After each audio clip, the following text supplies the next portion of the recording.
Começou. Tô a ver. Então vai, vamos ver. Vou tacar um filtro nessa cara.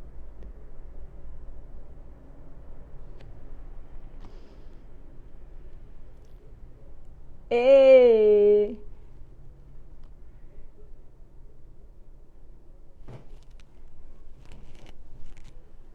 E aí, minha gente? Vamos entrando. Eu tô aguardando um pouco a Cris, que daqui a pouco ela entra. Hello! Ó, tá vendo a My Style que acabou de entrar? Estamos vestidas de My Style também, que é minha amicíssima. Oi, Aninha!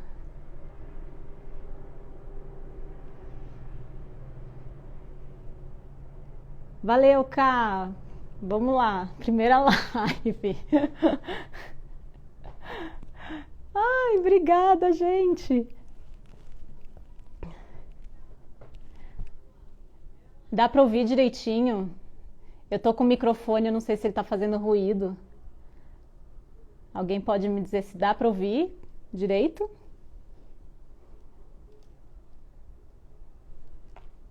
Ah, ok. Obrigada.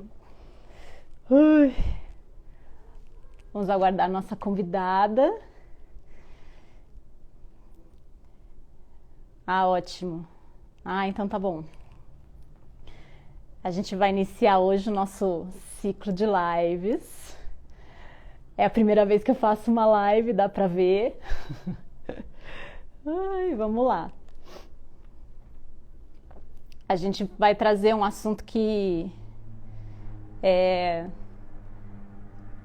em homenagem ao mês das mulheres, né? E como o nosso projeto ele sempre ele vislumbra assim ou a relação, né, da Constituição Federal com nossas vidas, então achei que o assunto era bem pertinente para esse mês, né? Muitas coisas acontecendo, mas a gente não pode deixar de lembrar da mulher, da luta da mulher e dela representada na Constituição. E é isso que a gente vai conversar. Vai ser um papo tranquilo. Não sou da área jurídica, né? A nossa ideia é... Ai, Cris! Cris, como é que eu te convido? Como é que faz para convidar? Tem um negócio que... Ah, agora sim, achei a solicitação. Peraí. Acho que eu consegui. Já convidou, já Oh, entrei. maravilhosa! Já estamos. Estamos on. As mães estão Ô, Cris, não tô on. te ouvindo. Não, peraí. Ué, o que aconteceu com o meu áudio? Por que será que você não está me ouvindo? Não ouve? Não. Ah, não, mas é porque... Gente, peraí. Eu não tô ouvindo. Vocês estão ouvindo a Cris, não estão? O pessoal está ouvindo? Estão, né? Eu Porque não eu tô... sei. Ah, você está de microfone? Não, tipo, juvenil! Você vai ter que tirar o microfone. Já tirei.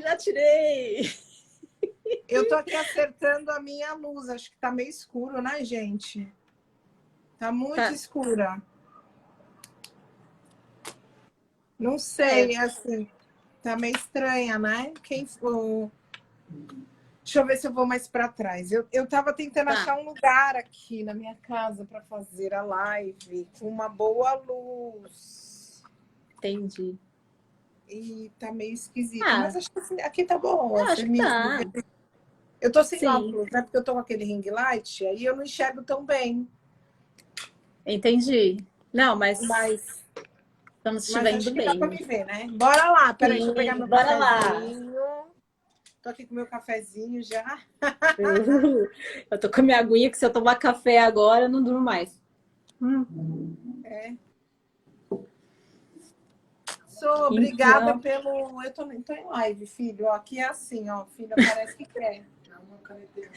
Ah, filho, para pedir uma. A pessoa atrapalha a live da mãe para pedir uma caneta, gente. Não acredito.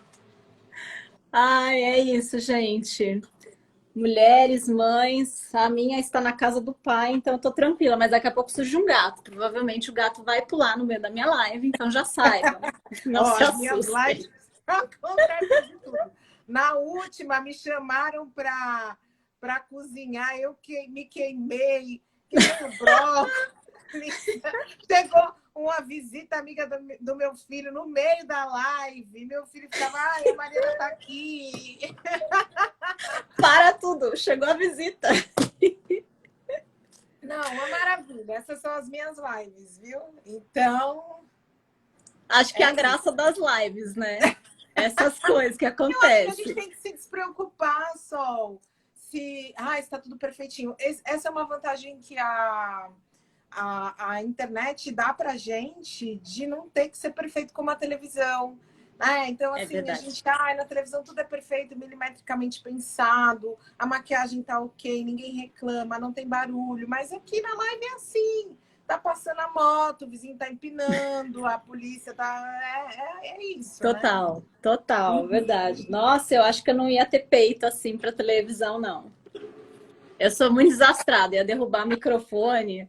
Olha, a outra entrou com o microfone achando que não estava ouvindo nada. E ela tá Quem super faz? tecnológica. Olha, eu vi que nós estamos combinando de roupa. Então, olha Um só. Ai, combinadinho. estamos duas de My Style. My Style, ó, Maíra. Todo mundo de My Maíra, Style gente, eu já aqui. tô usando a blusa. Eu amarrei, eu fiz todo um negócio aqui, ó. Depois eu mostro a foto. Maravilhosa. Depois eu faço uma foto inteira para mostrar. Porque Sim, embaixo eu tô sim. de calça de moletom. Bem Fátima Bernardes, Cid Moreira, William Bonner, que diziam que eles vestiam só da cintura para cima porque estava sentado na bancada. Sensacional, né? Os bastidores são os melhores. Ai, gente, ó, muito feliz que vocês estão aqui. A gente vai Tem uma falar nesse galera, hein? tema. Temos uma galera, temos uma galera. A gente divulgou bastante.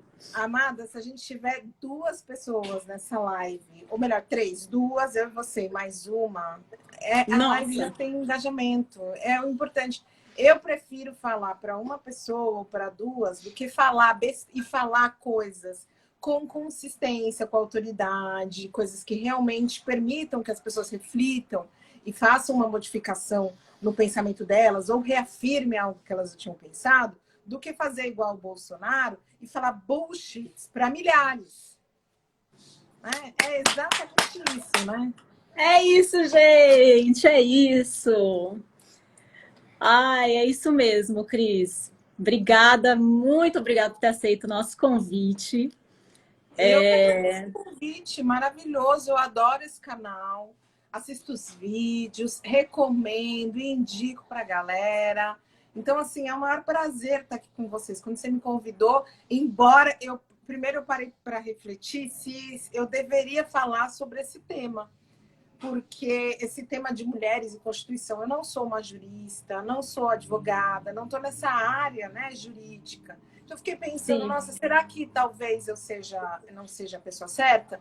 Mas, na verdade, nós somos mulheres. Nós estamos falando de conquistas, de leis, de direitos que são nossos também. Então, é claro que a gente não vai aqui falar como se nós fôssemos pessoas especialistas, a gente vai falar do nosso ponto de vista, mas as pessoas também precisam ouvir ponto de vista de mulheres como nós, de mulheres que estão aprendendo, de mulheres que estão dispostas, disponíveis a aprender. Mente aberta, acho que antes de tudo, para que a gente possa evoluir juntas.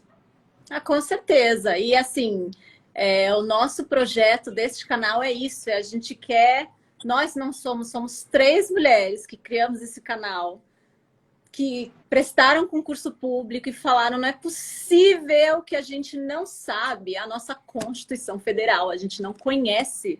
A gente vai conhecer ou se a gente cai na área jurídica ou se a gente vai estudar para um concurso público. E é importantíssimo a gente conhecer. Então, eu acho muito legal nós duas aqui, como mulheres, estarmos discutindo sobre, né, conversando sobre a Constituição, para que as pessoas tomem também essa iniciativa e vão ler um pouco, porque, gente, tem ou não tem a ver com a nossa vida, cidadãos? Muito a ver. E eu descobri hoje, eu fiquei tão desanimada, eu falei, gente, eu não tenho uma Constituição em casa. E eu falei, nossa, eu preciso providenciar uma Constituição dentro de casa, ainda mais que eu tenho um adolescente, né? O meu contato com a Constituição, ele começa, na verdade, quando eu me disponho a estudar para concursos.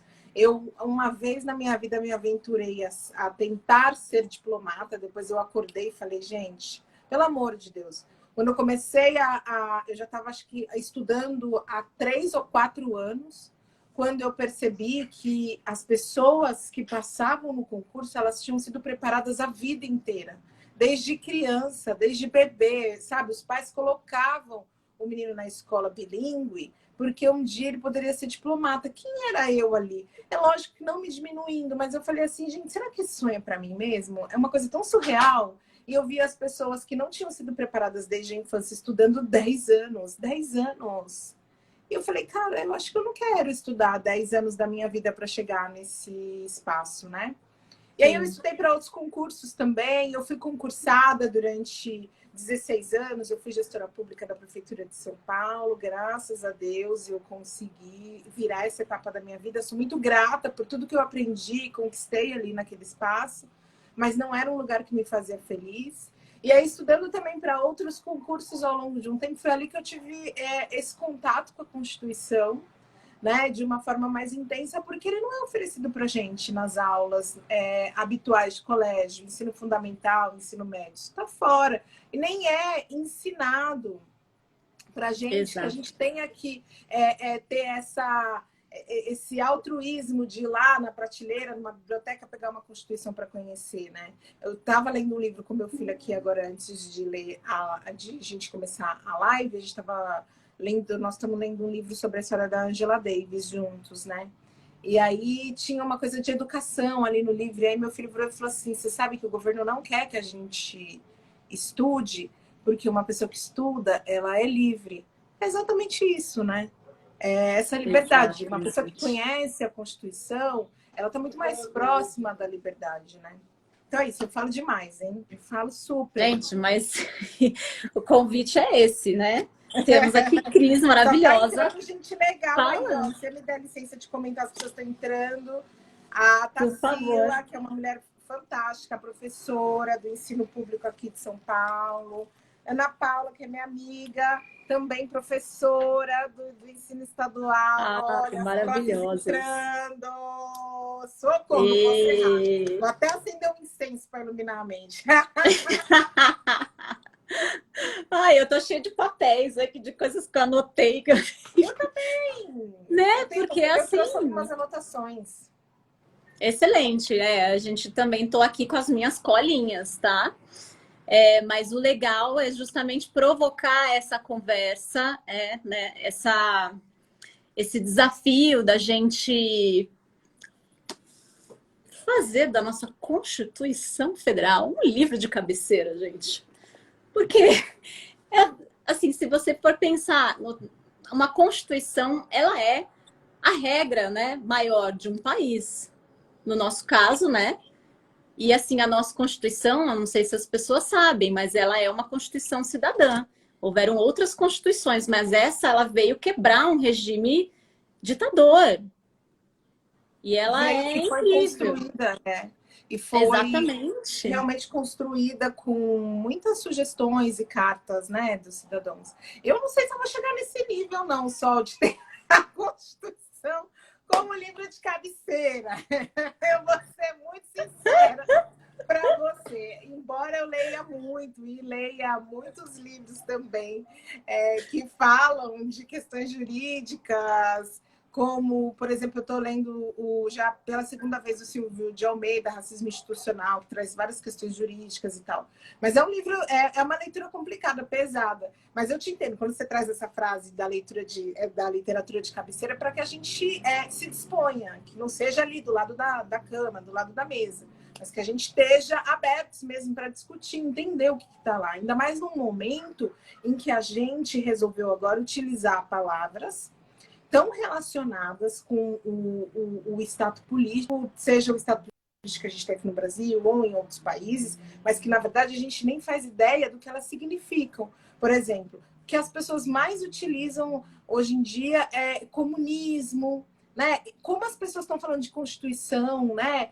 Mas elas, na verdade, elas não fazem a menor ideia do que aquilo realmente significa, do que é isso, utilizam como xingamento, dizem que está desrespeitando a Constituição, mas elas não sabem nem o que está escrito na Constituição, quais são os direitos, quais são as garantias, né? Estão muito perdidas. E a gente é um país onde nós não somos educados politicamente. Essa educação política, ela é necessária e ela é urgente para que a gente não viva situações a ponto de transformar completos boçais em mitos e permitir que eles façam do nosso país isso que a gente está vivendo hoje, um celeiro onde essas pessoas estão determinadas a somente governar para si e para os seus e nada mais, nada mais. Eu acho muito simbólico essa nossa conversa, que é uma conversa necessária num momento onde se morrem tantas pessoas, para que a gente esteja conversando aqui. Olha quantas pessoas morreram hoje. A gente está vivendo, São Paulo hoje bateu um recorde, morreram quase 700 pessoas. Isso em agosto do ano passado, de 2020, esse era o número de mortes por Covid nacional. De repente, São Paulo assumiu esse número sozinho, num dia. Quantas pessoas perderam o ar hoje, nesse dia, que a gente já teve uma dificuldade imensa de chegar até aqui, porque eu e você somos trabalhadoras essenciais, então, assim, embora a gente não esteja na saúde, a gente está aí o dia inteiro, a gente está circulando, a gente está pegando condução, a gente está se expondo, né? Quantas outras pessoas que estão aí na live também estão se expondo, quanta gente, quantas... E assim, nesse dia, cara, como é foda isso, quanta gente perdeu o ar, e por conta de irresponsabilidades de um governo que não respeita a Constituição. Não respeita a Constituição. Isso é muito foda e muito sério, né?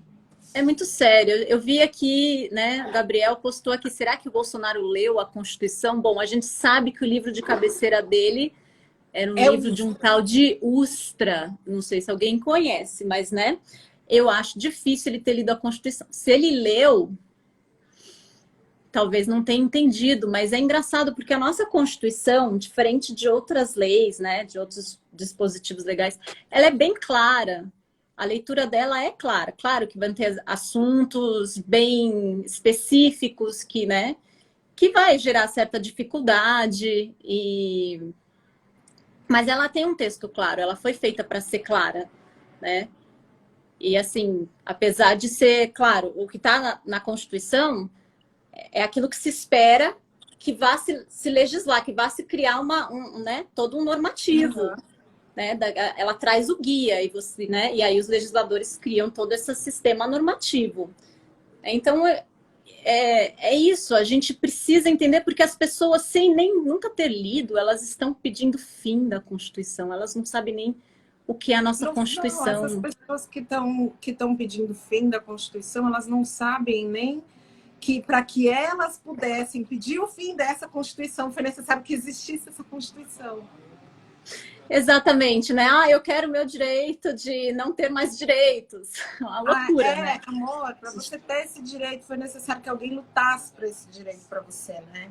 Eu tô aqui abrindo meu computador, eu até tinha esquecido, porque eu queria muito trazer aqui uma frase muito legal, duas falas muito bacanas aqui, enquanto eu li um pouco sobre essa questão da mulher, da Constituição e da cidadania. Uma é Simone de Beauvoir, que me acompanha sempre também nas minhas falas, e que ela fala que toda a história das mulheres foi escrita por homens. Então é uma pitada para a gente começar essa conversa, acho que com uma reflexão, né? De que quem é que está escrevendo a nossa história? Quem é que está colocando no papel a história que a gente vive? Quem é que está colocando no papel as regras que a gente tem que seguir? Nós, mulheres, temos uma dificuldade, lógico que nós avançamos muito, mas temos uma dificuldade de acessar cargos eletivos no país, para poder decidir, para poder fazer, para poder construir, não ter a nossa vida determinada pelos homens, né? Mas sim ter a nossa vida determinada por uma sociedade que fez em conjunto. E a outra frase, na verdade não é uma frase, é um parágrafo da Cleide de Oliveira Lemos. Eu li um trabalho que a Cleide fez sobre Constituição e Mulheres, e ela começa assim: para as mulheres que representam mais da metade da população nacional, o texto, a Constituição, é resultado de uma conquista. Uma filha que chega após uma longa, delicada e desejada gestação. Um setting cujo semblante se vislumbram vários traços maternos. Uma criatura que já nasce moldada pela relação de igualdade entre pai e entre mãe. Alguém, em suma, em quem se deposita a esperança de poder balizar a constituição de relações confiáveis, harmônicas e solidárias. Eu acho que esse parágrafo ele resume bem o que é a Constituição, que foi o nascimento da Constituição para a sociedade brasileira e principalmente para as mulheres, porque é a primeira vez que a gente tem no Brasil um movimento de mulheres para poder escrever alguma lei, algo pensando em nós, né? As mulheres, elas, lá na época da Constituinte, durante 4 anos, as mulheres brasileiras puderam escrever cartas para uma comissão formada por mulheres e presidida aí pela Jaqueline Pitangui, que é uma mulher que está viva ainda até hoje. E a Jaqueline leu durante 4 anos, ela e a equipe dela, as cartas que as mulheres escreviam com o que elas acreditavam que era válido, que deveria estar na Constituição. E fizeram uma carta de direitos, uma carta para os constituintes, né, falando desses direitos para as mulheres. E essa carta foi fundamental para a gente poder escrever o texto da Constituição. 88% das reivindicações das mulheres da época estão presentes na Constituição atual.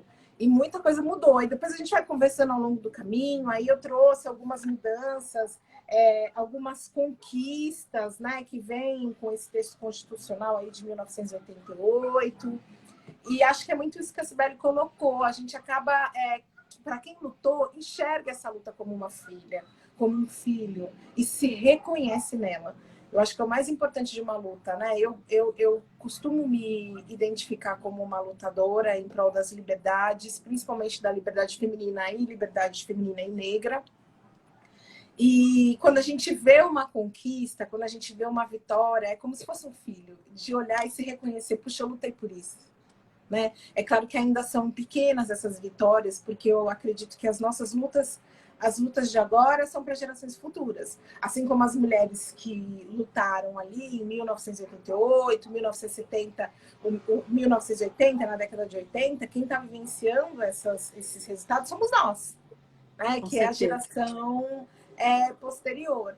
Mas é muito válido. E aí, assim, isso me deixa muito feliz. E crente de que estamos no caminho certo. Estamos no caminho certo, apesar dos pesares, né?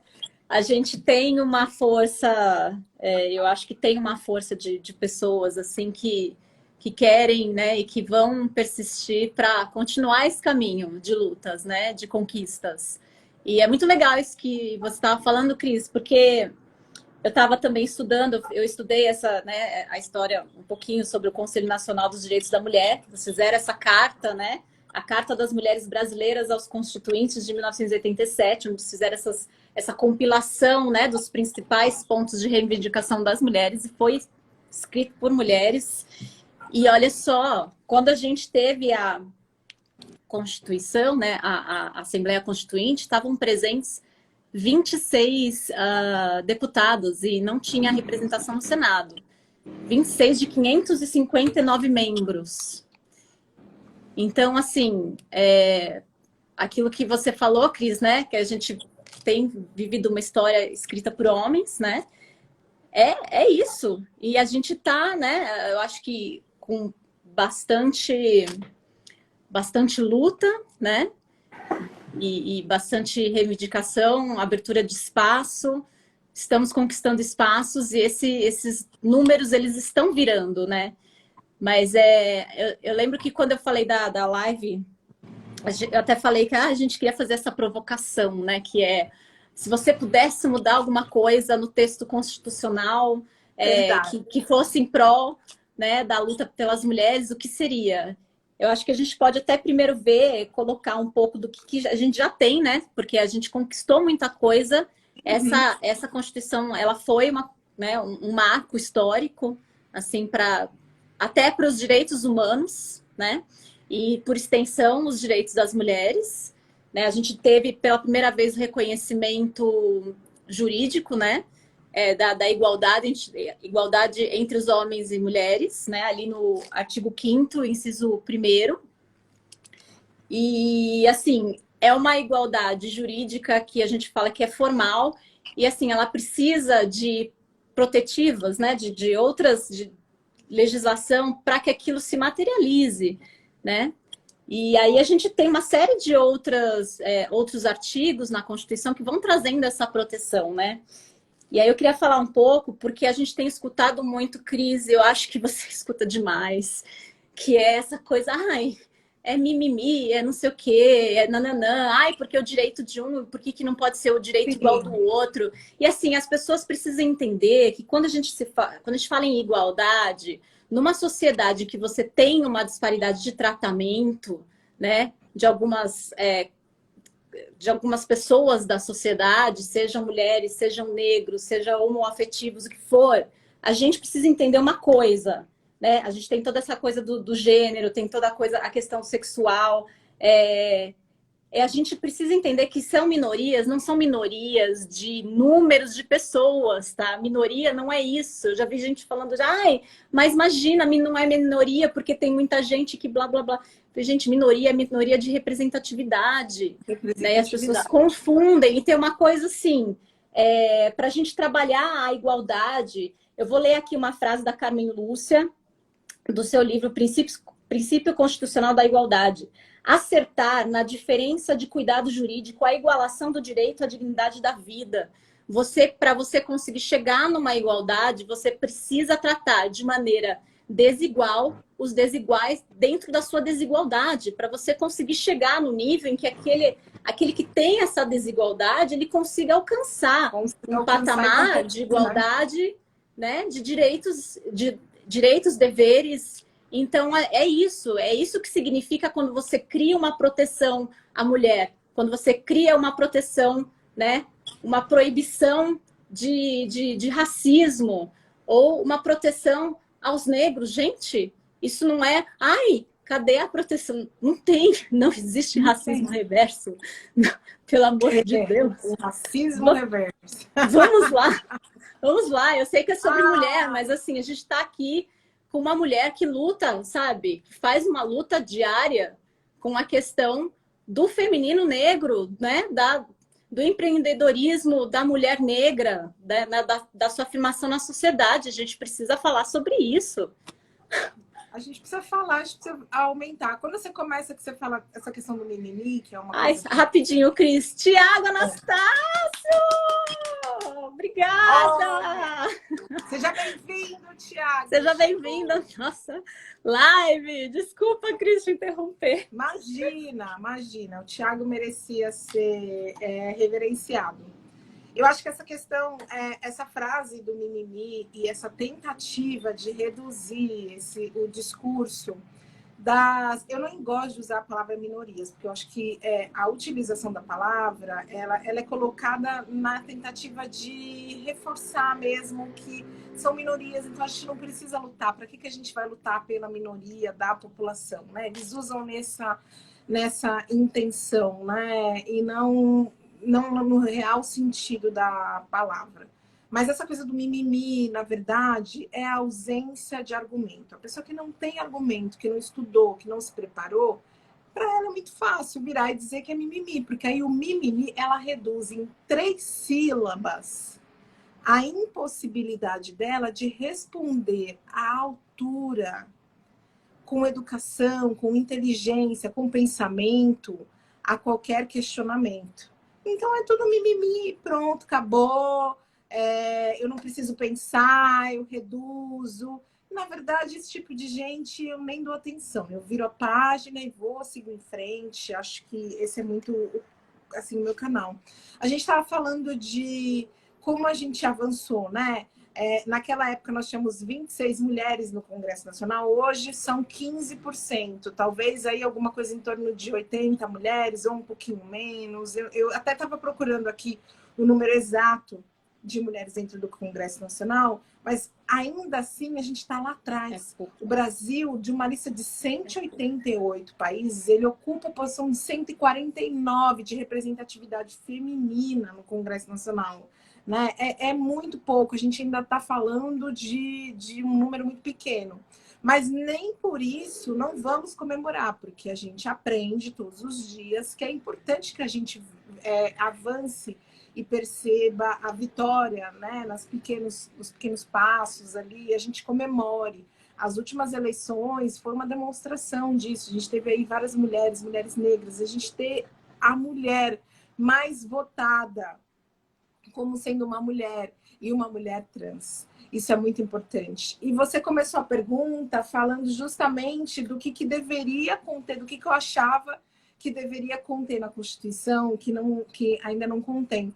A Constituição, uma das coisas que falta e que a gente precisa avançar muito em direção a isso, é oferecer proteção e liberdade para mulheres bissexuais, mulheres do grupo LGBTQ+. Mulheres trans, mulheres travestis, isso não consta na Constituição. Não consta. E a gente precisa muito desse avanço. Então é por isso que é muito importante a presença da Erika Hilton aqui em São Paulo, como vereadora e sendo tão bem votada. Érica Malonguinho como deputada estadual também nas últimas eleições aqui para o estado de São Paulo, foi uma deputada também bem votada, recebeu um número de votos. São mulheres trans, mulheres que estão ali abrindo espaço e que elas não estão fazendo uma luta só para elas, não. A luta de mulheres como a Érica, de mulheres, as duas Éricas, né? Uma é Malonguinho e a outra é Hilton. E que me perdoem outras mulheres trans que têm cargos eletivos aí pelo Brasil e que agora não me recordo o nome. A luta dessas mulheres é a luta por toda uma sociedade, porque a partir do momento que mulheres como elas, que não são vistas, que são invisibilizadas o tempo inteiro, começam a ganhar direitos, é óbvio que toda a população ganhará. Ganhará. Quem que tá? Tem perguntas, eu vou me distrair. Distrair na pergunta. É verdade, Cris? Vai ter um canal só seu. Então vou ter um programa da TV? Só meu. Um dia sim. É meu sonho. Um belo dia esse sonho vai se realizar, Gabriel, porque eu sou essas pessoas que eu acredito em sonhos e eu luto por eles. Então um dia vai se realizar. Será que eu vou falar de Constituição? Por favor. Será? Será que Constituição Federal será um dos livros de cabeceira? Gabriel, desculpa, olha, é difícil. É meu sonho desde criança ter um programa de televisão. Demais, mas, Cris, você tá no caminho, né? Você tá no caminho. Tá vendo? Não desistam dos seus sonhos, vão atrás. Bom, eu tracei uma estrada. Eu acho que toda mulher precisa de um plano. Eu até lembrei da Vivi Duarte agora, que ela tem um plano de menina e ela fala isso. Toda mulher precisa de um plano. Todo mundo precisa de um plano, independente de ser mulher, né? Independente do gênero. A gente precisa ter um plano para nossa vida. Mas quando ela fala toda mulher precisa de um plano, é porque a gente não é ensinada a ter um plano. Nós não somos ensinadas a planejar a nossa vida, né? E tem muito a ver com esse nosso assunto de hoje também, porque a gente começa pensando na Constituição de que a gente, por exemplo, de que alguns direitos básicos ali que foram inclusos em 1988, o direito da mulher de trabalhar sem autorização do marido. Até 1988 só trabalhava se o marido permitisse, né? Então a gente está falando desse tipo de direitos. Então a gente traça um plano, vai e percorre. Então tá nos meus planos. Agora eu só não sei se está nos planos das empresas de TV. Tem que estar. Tem que estar. Público você tem. Eu acendo vela todo dia, que eu sou bem espiritualizada. Eu taco vela em Mas é muito interessante isso, né, Cris? Porque realmente ainda falta. Teve uma PEC 23, acho, de 2015, que foi proposta pelo Senado. Acho que foi uma senadora, inclusive a relatora, deixa eu ver o nome dela aqui, é Simone Tebet. Eu não sei se é assim que fala.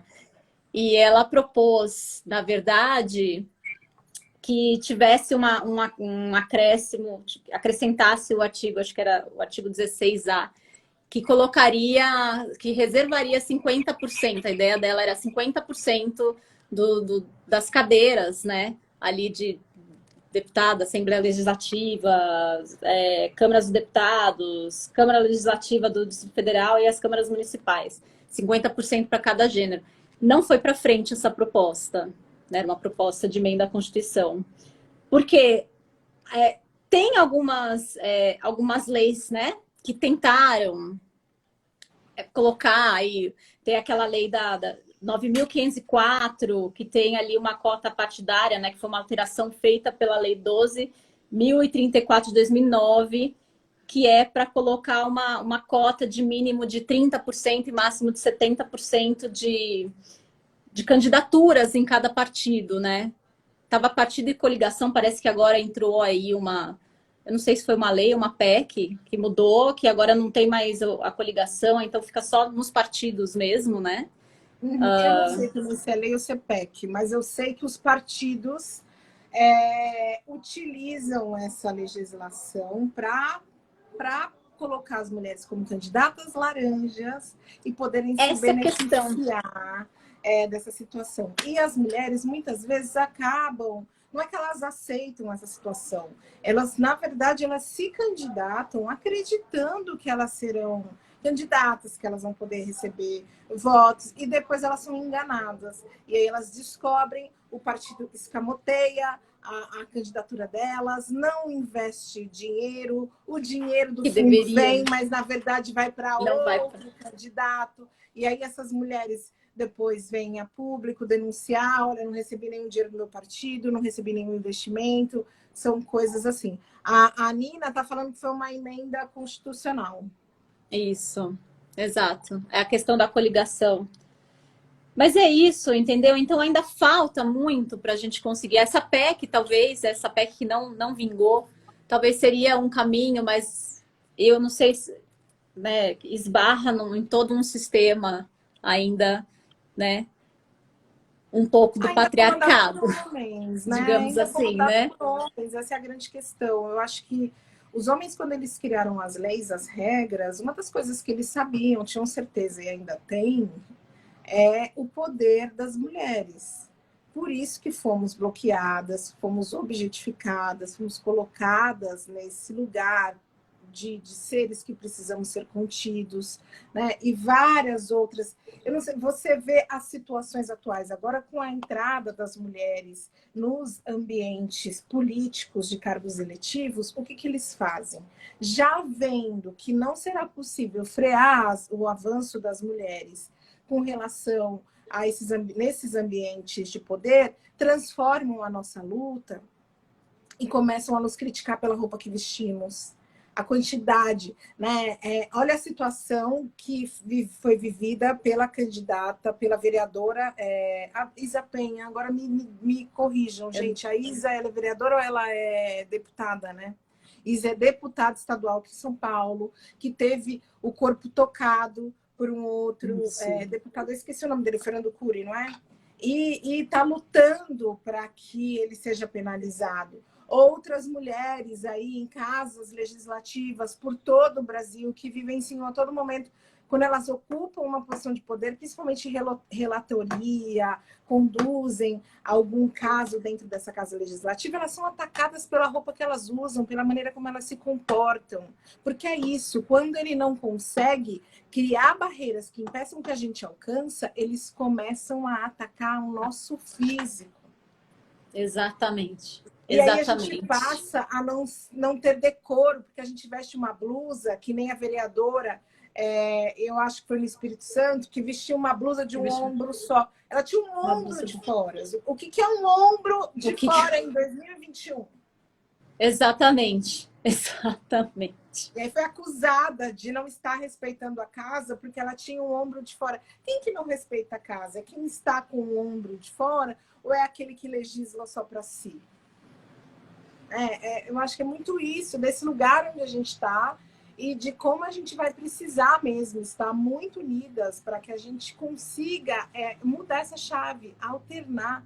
E eu gosto muito de uma frase da Érica Malunguinho, é alternância de poder. Tira eles e entra nós. Entra nós negros, nós índios, nós de Exatamente. movimentos sociais, nós mulheres, Nós trans, nós, né? trans.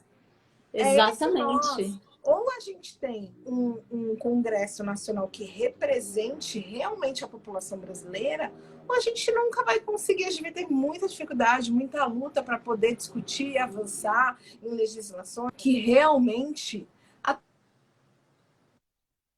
atendam a toda a nossa população. Pera só um pouquinho. Rafael, minha bateria está acabando. Rafael, me traz a extensão, filho, por favor. Ai, meu filho disse que queimou a cozinha. Eu tô sentindo um cheiro estranho aqui, mas eu tô mantendo a ordem. O decoro. Estou mantendo o decoro. Por favor, mantenha o decoro parlamentar. O vídeo corta, mas a blusa tá bem abusada. Mas não é abusada, é a blusa de uma mulher livre, né? Exatamente, Cris. Que é isso. Eu vou pôr, gente, peraí, que eu até me perdi no raciocínio por causa da bateria. Meu telefone tá fazendo charme. E aí, mas agora voltei no raciocínio. E aí, quando a gente começa a ganhar espaço, nós somos silenciadas. Apagadas, como foi apagada a Marielle Franco essa semana, no domingo, 3 anos de que Marielle Vamos Franco lembrar, né? assassinada, Marielle Franco e Anderson, em plena praça pública, com tiros de fuzil pelo vizinho do presidente da República. E há 3 anos, e não se tem respostas. E não se tem respostas. Se tem respostas. É a demonstração clara de como se trata as mulheres, de qual é a luta que a gente tem a enfrentar, né? De quão pesado é isso. E, assim, é muito triste que foi necessário que morresse a Marielle para que a gente acordasse também, porque muitas de nós acordamos naquele momento. Quando a gente fala que a Marielle virou semente, foi porque realmente muitas mulheres entraram para o ambiente político em todo o país após o assassinato, a execução, porque a Marielle foi executada. Após a execução da Marielle, elas se viram, elas enxergaram a necessidade de lutar mais amplamente, né, por um grupo, não só para nós. A gente se movimenta. A gente faz a mudança no mundo sozinha? Sim, a gente faz mudança sozinha. Só que, na verdade, o que muda de verdade para muitas pessoas é o conjunto, é o movimento. A gente vive em um país onde os movimentos são extremamente criminalizados, que é para a gente não se articular. Né? Os movimentos são vistos como organizações criminosas, quando, na verdade, organizações criminosas são essas milícias, cuja família do presidente estão envolvidas, inclusive, né? Diga-se de passagem. Mas não movimentos de busca por luta. Esses movimentos foram completamente criminalizados, associados a organizações criminosas, quando, na verdade, são pessoas lutando por moradia, direitos que estão garantidos na Constituição. Na Constituição. Essa é a questão, né? Mas é muito engraçado, é muito maluco, Cris, porque assim, está na Constituição, não, infelizmente, não garante a nossa proteção, a não ser que haja uma normativa legal, e mesmo assim não é garantia. Sabe? Nem que você crie, por exemplo, olha só, a questão, vamos falar da Lei Maria da Penha, né? Isso, que só aconteceu não porque estava previsto na Constituição. Claro, estava previsto, e essa Constituição ela foi super inovadora quando ela trouxe o artigo 226 e trouxe a questão da violência contra a mulher, a violência doméstica. Tirou aquela família patriarcal, né? E colocou a família democrática, centralizada nos filhos. Então, assim, modificou mesmo que, assim, bem suavemente, eu diria, né? A formatação familiar, porque desconsiderou uma série de outras formatações, mas assim, só esse fato, né? Essa mudança, saiu aquela hegemonia, né? Aquela hierarquia do pai, né? Do homem centralizador da família, né? Como outras constituições familiares, né? E tem no seu parágrafo 8º a questão da violência doméstica, né? E só que assim, aquilo não foi o suficiente, sabe? As leis continuaram inócuas. E aí você teve um movimento internacional, uma denúncia internacional para que acontecesse a Lei Maria da Penha. E a isso, gente ainda quer tem essa pessoas dificuldade. falando que é mimimi, né? É mimimi. Não, tem pessoas que não conseguem reconhecer. A Lei Maria da Penha, embora seja uma conquista muito tardia, é uma conquista, ela acabou de fazer 20 anos, se eu não me engano, é uma conquista muito verdadeira e muito plena das mulheres brasileiras. Ela é uma lei muito bem escrita. E é uma lei que fez com que serviços de atendimento à violência doméstica, fez com que algumas modificações acontecessem no Brasil. Embora a gente está num país onde a gente tem...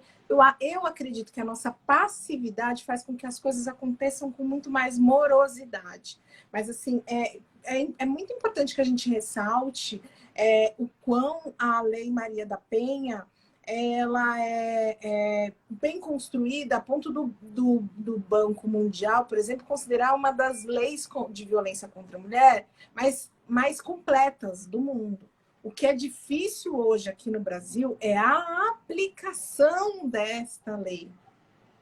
Exatamente. A lei ser aplicada, né? E aí algumas pessoas dizem assim, mas a culpa não é da lei, a culpa é da mulher, porque é ela que volta, é uma outra discussão que a gente precisa estabelecer, uma outra live e tal, mas que é importante de que a gente diga, de que as pessoas que geralmente fazem esse julgamento, infelizmente, elas não fazem ideia do que é você ser uma mulher, ter filhos ou não ter filhos, e estar sendo subjugada num relacionamento abusivo, num relacionamento violento. Né? Mas essa lei é uma lei assim, muito importante e que representa avanços consideráveis para as mulheres no que tange, né? No que diz respeito à luta contra a violência doméstica. Você sabe que eu estava pesquisando outras coisas também que mudaram. E aí você falou de violência doméstica, eu lembrei na verdade, de um outro direito que demorou muito, que foi o direito às empregadas domésticas. Porque na Constituição já se abre a possibilidade das empregadas domésticas serem um trabalho doméstico, na verdade, porque não tem só empregadas, tem empregados domésticos também. Sim. Do trabalho doméstico ser reconhecido como um trabalho legal e ter todos os direitos. Os seus direitos garantidos, exato. Isso tem. E, na verdade, a gente só veio discutir isso outro dia. Quando que foi? 2012 que o brasileiro resolveu descobrir que empregada não podia ser escrava, e aí transformaram as empregadas domésticas em diaristas, porque eu não posso pagar hora extra. Mas ela podia trabalhar sem hora extra e dormir no quartinho dos fundos. E dormir no quartinho. Mas da classe média brasileira, porque a classe rica também, né? Mas quem mais demitiu foi a classe média brasileira.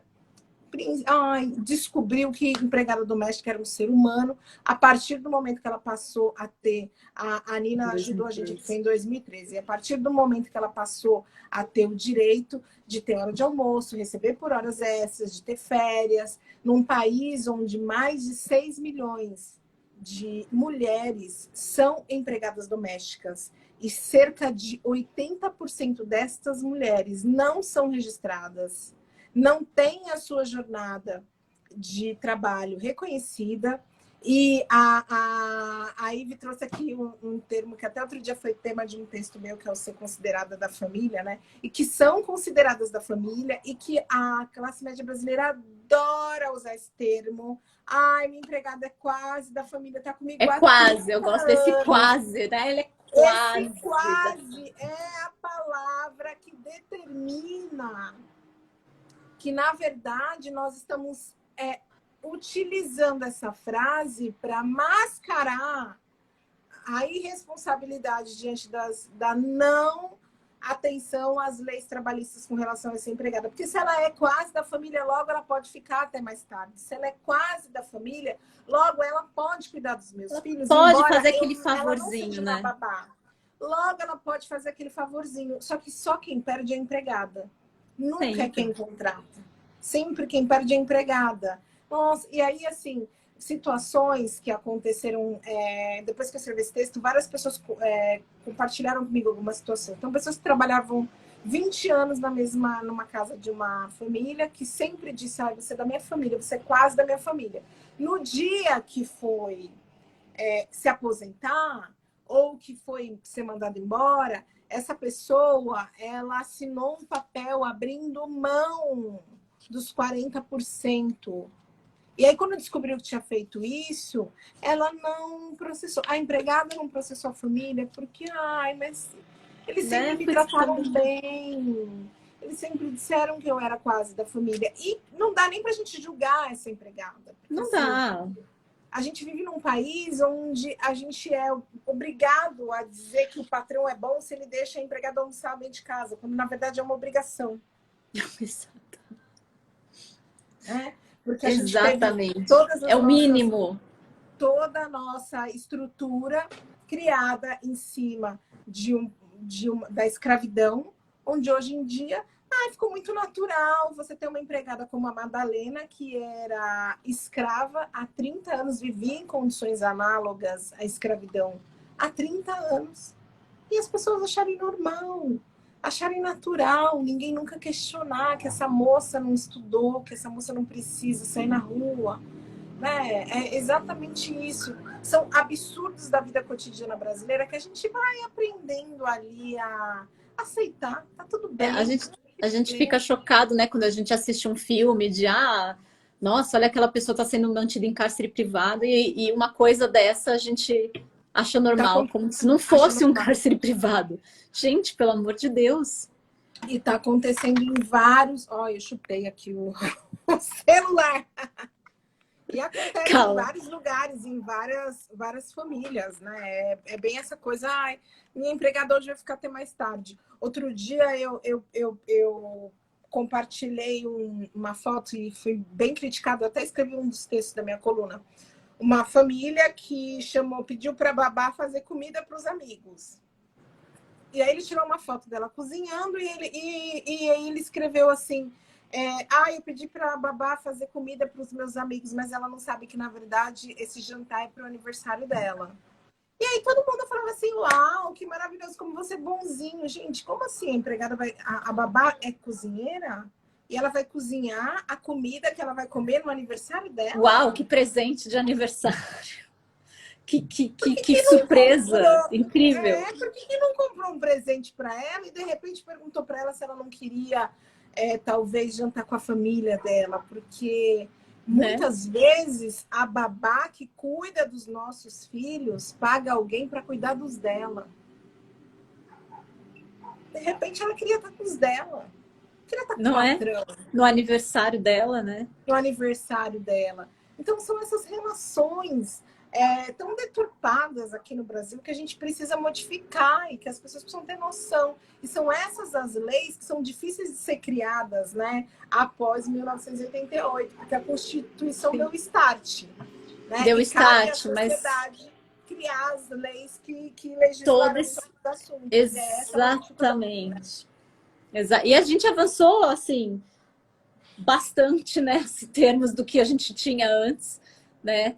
Antigamente se pedia, não sei se as pessoas sabem, mas se pedia teste de gravidez, certificado de esterilização para ser admitido no emprego, gente. Admitido no emprego. E, aliás, esse é um outro direito que a Constituição garantiu às mulheres, né? Eram 84 dias de licença maternidade. Com a Constituição passa a ser 4 meses e o pai passa a ter o direito à licença paternidade. Então, Sim. É aquela coisa, a gente vê uma mulher, por exemplo, brigando, hoje em dia tem muitas mulheres brigando pelo direito de ter 6 meses. Existe uma legislação atual que confere a possibilidade, a empresa é que fica a cargo de decidir se é 4 ou se é 6 meses. Brigando por 6 meses mas são pessoas que também dizem que a Constituição não representa elas, porque elas não fazem nem ideia de direitos que foram conquistados a partir da Constituição, né? Exato, exatamente. Vamos deixar claro que, né, emprego doméstico não é processo de herança. Não é. O pai Francisco é uma pessoa incrível. Nossa, muito bacana dele estar aqui comentando nossa live. Muito feliz. Só tem gente incrível aí assistindo. Só tem gente incrível. A gente tá, eu gente... tava pensando que o pessoal não ia aguentar esse assunto. E aí, por exemplo, então eu achei que não ia dar. Eu falei, gente, falando, nossa, a gente vai ficar aqui uma hora falando. Vai dar uma hora e olha só. Olha, minhas amigas também, se bem que eu ameaço elas para elas entrarem nas minhas.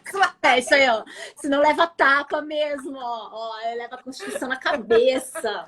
Olha que eu dou, hein? Eu dou. Ela é ameaçada, ela tá desde o começo. Convocação geral. O Sol, a gente tá indo pro final. Estamos indo pro final, infelizmente, passou super rápido. E a gente manteve o público super ativo, maravilhoso. Gente, foi a primeira live que eu fiz, eu tava nervosíssima, a Cris sabe. Eu testei a live, gente, eu testei com o meu amigo que tá aqui presente, Thiago. Obrigada. Derrubou a live na cara do povo, que o povo começou a entrar e você derrubou. Não, eu falei assim, eu vou testar no meu perfil pessoal, né? Ai, Ti, me ajuda aqui, vamos lá testar, vai, entra aí. Aí assim, nossa, tá entrando muita gente. Meu Deus do céu. Gente, que esse povo entra? E eu falando, que esse povo entrando, gente, é só teste. Meu Deus, não para de entrar gente. Eu derrubei a live. Aí depois vários comentários assim, tudo bem, você só estava testando, eu entendi, né? Absolutamente sem noção. Derrubei minha live, mas assim, a nossa primeira oficial deu certo, foi maravilhosa. Olha lá os comentários. Muito, as pessoas adoraram e acho que é isso. Eu gosto muito do seu canal.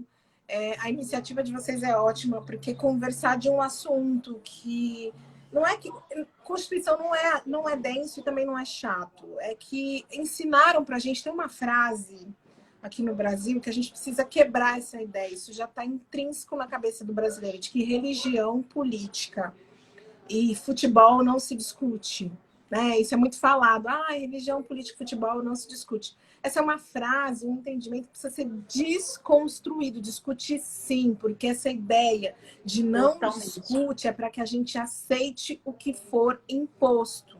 Não, discute sim. E religião, no caso da religião ainda, não se discute, que é para escamotear, jogar debaixo do tapete os crimes que são cometidos contra religiões de matrizes africanas.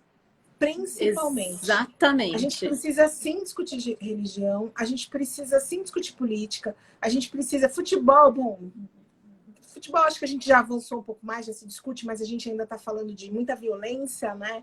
A gente ainda é um Brasil que tem essa cultura futebolística calcada em cima de muita violência, de brigas de torcida, mas é imprescindível que a gente avance usando as nossas possibilidades de conversa e de argumentação. Gente, é conversa e argumentação, não é ataque.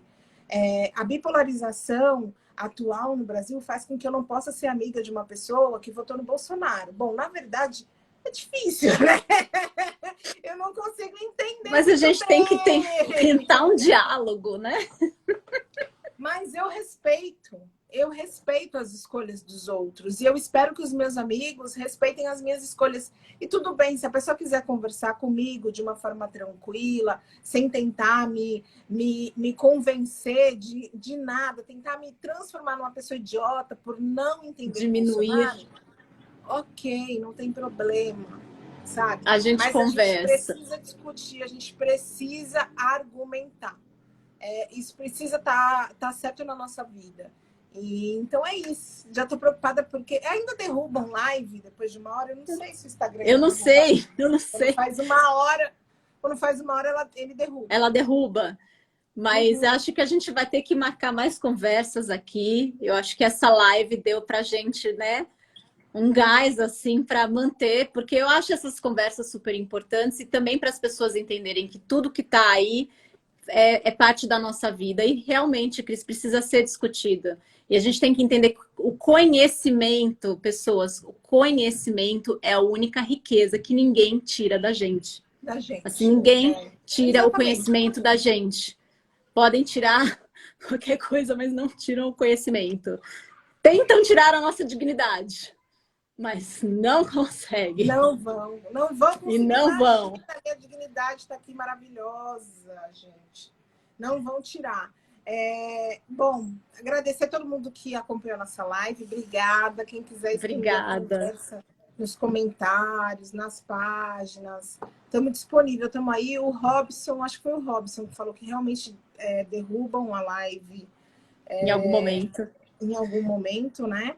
E um exemplo dessa coisa que eu estava falando do diálogo, essa minha amiga Ana Paula que está desde o começo, que foi ameaçada e obrigada a ficar na live, ela odeia o Lula, gente. E eu quase vim de vermelho.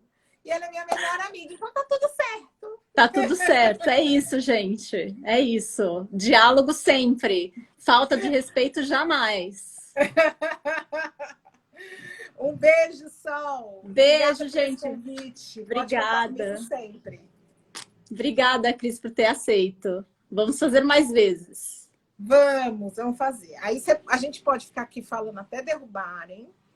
Ou, se você quiser, você pode desligar a live. Você aperta aí assim, educadamente. A gente já falou tchau, já mandamos beijo. Já falamos, Eu né? vou descobrir o que aconteceu aqui na minha casa, porque meu filho queimou alguma coisa. Tem um cheiro de queimado absurdo. Eu acho que daqui a pouco... Então é isso, gente. Essa é a deixa. Incêndio na casa. Deixa para vazar. E ele apareceu aqui e falou, eu pus fogo na cozinha. E já fiquei até preocupada. Cris, vai lá apagar o incêndio. Muito obrigada. Eu não sei quem vai sair, Gabriel, do BBB. Eu não tô assistindo. Eu só sei que a Carla tá sofrendo num relacionamento abusivo.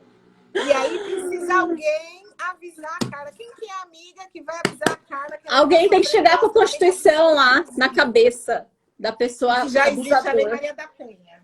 Lei Maria da Penha já dentro do BBB. Que é isso, gente. Beijo, amor. Fui. Beijo, gente. Obrigada, Cris.